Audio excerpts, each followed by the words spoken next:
اعوذ باللہ من الشیطان اللعین الرجیم بسم اللہ الرحمن الرحیم السلام علیکم یا علی مدد۔ مومنین و مومنات کی خدمت میں آج ایک بے انتہا مجرب اور جلالی ترین وظیفہ عمل لے کر آئے ہیں۔ اس وظیفے عمل کو مومنین نے خصوصی طور پر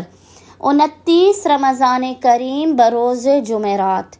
آج یعنی جمعرات کے پورے دن میں کسی بھی وقت نصف شب تک کر لینا ہے۔ یہ اس قدر مجرب ترین وظیفہ عمل ہے کہ اگر کوئی بھی مومن یا مومنہ فقط 70 مرتبہ 70 ٹائمز اس مختصر ترین ذکر کو پڑھ کے دعا مانگے تو یقین جانیے آپ مقام سے ہلنے نہیں پائیں گے کہ خداوند متعال صدقہ محمد و آل محمد آپ کی حاجات کو قبول و مقبول کر دے گا۔ اگر کسی بندہ مومن یا مومنہ کا کوئی کام اٹک گیا ہو جس کے باعث وہ غم میں مبتلا ہو تو اسے چاہیے کہ 70 مرتبہ وہ اس ذکر کو آج پورے دن میں کسی بھی وقت اول و آخر 11 مرتبہ درود کے درمیان میں پڑھے۔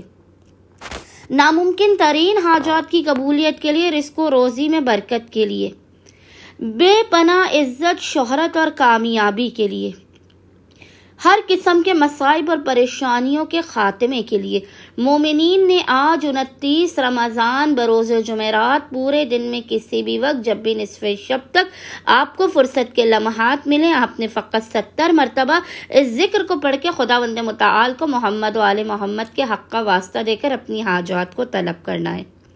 جو ذکر مومنین نے 70 مرتبہ اول و آخر 11 مرتبہ درود کے درمیان میں پڑھنا ہے، وہ ذکر آپ کو انشاءاللہ تعالی اسکرین پر لکھا ہوا نظر آ رہا ہوگا، اور وہ ذکر ہے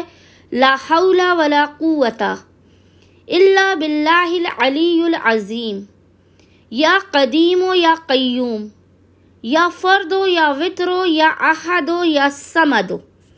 اس ذکر کو 70 مرتبہ پڑھنے کے بعد آپ نے خداوند متعال کو محمد و آل محمد کے حق کا واسطہ دے کر اپنی حاجات کو طلب کرنا ہے، بلاؤں مصیبتوں پریشانیوں کے خاتمے کی دعا کرنی ہے۔ انشاءاللہ تعالی صدقہ محمد و آل محمد مومنین کو ان کی ہر حاجت عطا کر دی جائے گی۔ اللہم صلی علی محمد و آل محمد وعجل فرجہم اجمعین۔